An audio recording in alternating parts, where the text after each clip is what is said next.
Hi friends, அஸ்ஸலாமு அலைக்கும். Welcome to my channel. இன்றைக்கி நம்ம சேனலில் நல்ல டேஸ்டியான சக்கப்பழத்தை வச்சு ஒரு பாயாசம் பண்ண போகிறோம். எப்படி பண்ணலான்னு பார்க்கலாம். அதுக்கு முன்னாடி நம்ம சேனலை சப்ஸ்கிரைப் பண்ணாதவங்க சப்ஸ்கிரைப் பண்ணிடுங்க. பக்கத்தில் இருக்கக்கூடிய பெல் ஐக்கானையும் கிளிக் பண்ணிடுங்க. இந்த பாயாசம் நம்ம சக்கப்பழத்தில் தான் பண்ண போகிறோம். சக்கப்பழத்தில் இருக்கக்கூடிய சீட்ஸ் எல்லாம் எடுத்துகிட்டு வச்சுருக்கேன். இதை மிக்சர் ஜாரில் போட்டு ஒரு அரை கப்பு போல் தண்ணீரை ஊற்றி நல்லா அடிச்சுட்டு வந்துடலாம். இந்த பாயாசத்துக்கு நான் வெல்லம் எடுத்து வச்சுருக்கேன். இதை நல்லா பொடி பொடி ஆக்கிட்டு கொஞ்சமாக தண்ணீரை ஊற்றி மெல்ட் பண்ணி எடுத்துக்கிடலாம். எவ்வளவு பாயாசம் வைக்க போகிறோமோ அதுக்கு தக்கன நம்ம ஸ்வீட் சேர்த்துக்கிட்டால் போதும். ஒரு பாத்திரத்தை அடுப்பில் வச்சுருக்கேன். அது நல்ல சூடானதும் 1 டேபிள் ஸ்பூன் நெய் ஊற்றிடலாம்.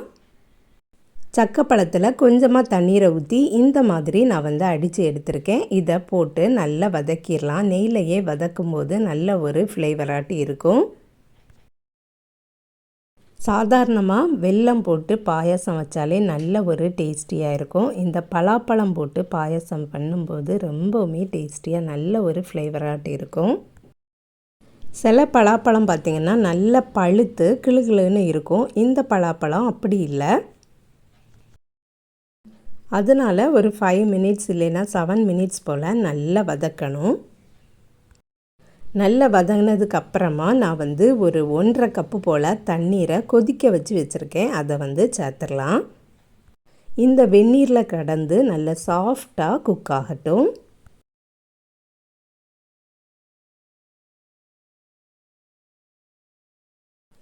கொஞ்ச நேரம் டைம் கொடுக்கலாம். நல்லா குக் ஆகணும்.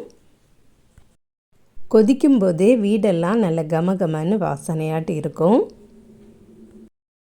இதெல்லாம் ஒரு ட்ரெடிஷ்னலான ரெசிபி. இந்த மாதிரி சக்கப்பழம் கிடைக்கக்கூடிய சீசனில் நம்ம கண்டிப்பாக ட்ரை பண்ணணும். இது நல்ல குக் ஆனதுக்கு அப்புறமா நான் ஏற்கனவே ஜவ்வரிசி கொஞ்சம் வேக வச்சுருக்கேன். அதையும் சேர்த்துடலாம். வெறும்னா சக்கப்பழத்தை போட்டு கூட வைக்கலாம். நான் அந்த பாயாசத்தோட ஃபீல் இருக்கணும் அப்படிங்கிறதுக்காக வேண்டி தான் இந்த ஜவ்வரிசியையும் சேர்த்துருக்கேன். ரெண்டும் சேர்ந்து நல்லா குக் ஆகட்டும். இந்த பாயாசத்துக்கு நான் இன்றைக்கி தேங்காய் பால் சேர்க்க போகிறதில்ல, பசும்பால் தான் சேர்க்க போகிறேன். அதனால் நம்ம கடைசியாக சேர்த்துக்கிட்டால் போதும். ஒரு அரை டீஸ்பூன் போல் ஏலக்காய் தூள் சேர்த்துக்கிடலாம். கொஞ்ச நேரம் நல்லா கொதித்ததுக்கு அப்புறமா ஃபில்டர் பண்ணி வச்சுருக்கக்கூடிய வெல்லப்பாகை சேர்த்துடலாம்.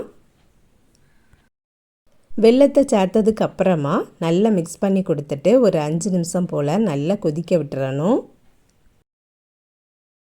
கொஞ்ச நேரம் நல்லா கொதிக்கும் போது தான் இந்த ஜவ்வரிசிலெலாம் வெல்லத்தோட ஸ்வீட் இறங்கும்.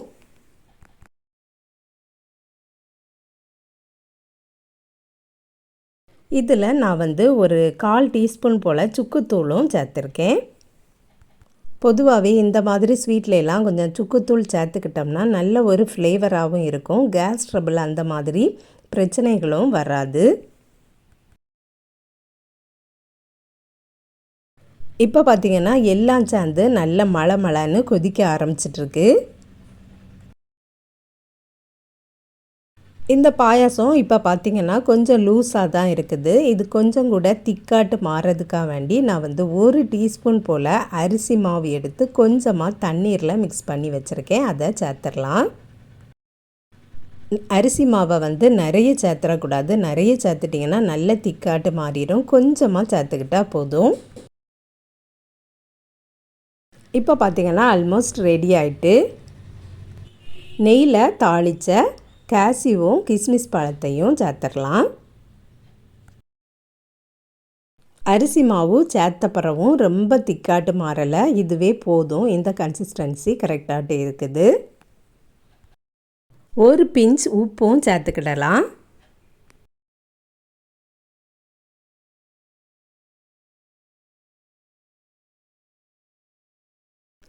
இப்போ பார்த்திங்கன்னா நல்ல குக் ஆயாச்சு.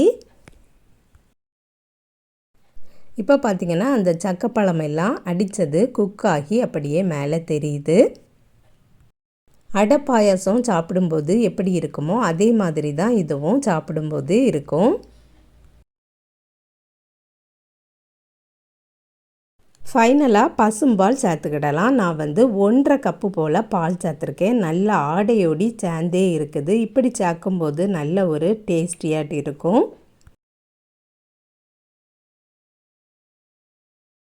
பால் வந்து ஏற்கனவே காய்ச்சி வச்சதுனால இதை நிறைய நேரம் கொதிக்க வேண்டிய தேவையில்லை. நல்லா மிக்ஸ் பண்ணி கொடுத்துட்டு அடுப்பை ஆஃப் பண்ணிடலாம்.